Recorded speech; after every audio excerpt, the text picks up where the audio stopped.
So yun, may tanggap po tayo ngayon. Oppo A57 ang kanyang unit. As usual, kita nyo naman kung anong issue. Tara na at i-repair natin yun. Let's go!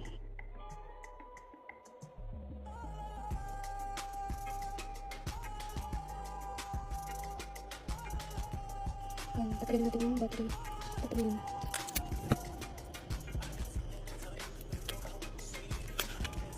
Tugtog na pala talaga siya. Oh my god.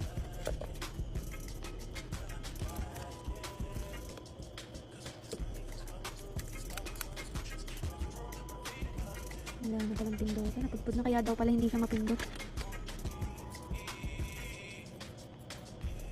So, ang ginagawa ko po pag nagre-repair ako ng ganito, nilalagyan ko lang ng UV glue dito. Tapos, here natin. Dry test muna. Ayan. Tapos, lagyan nyo dito.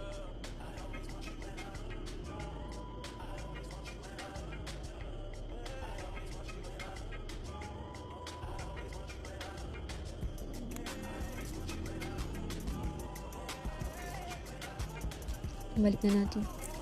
Dahil feeling ko ito ay ayos na. Hanggat na natin kung napipindot. Responsive. Ayan. Ayos. Balik na natin lahat ng screw.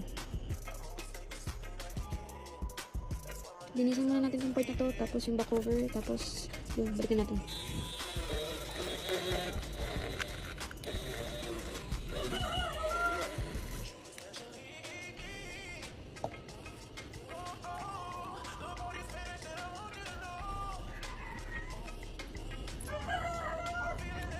After 5 minutes na pagkukot-kot, ayan na, nalinis na siya. And lagyan natin ng glue, tapos takpan na natin.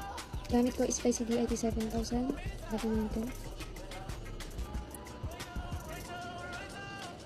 Pinapalagyan na rin ni customer ng tempered glass. Sabi ko, mabovoid ang warranty kapag ano. Sabi niya, okay lang daw. May tiwala daw siya sa akin. And okay daw, ikabit ko daw.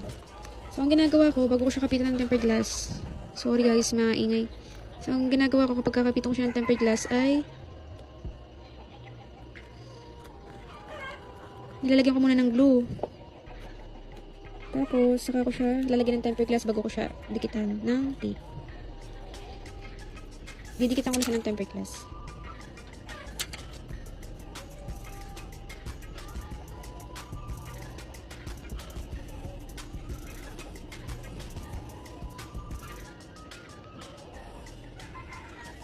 Yung awang na yan.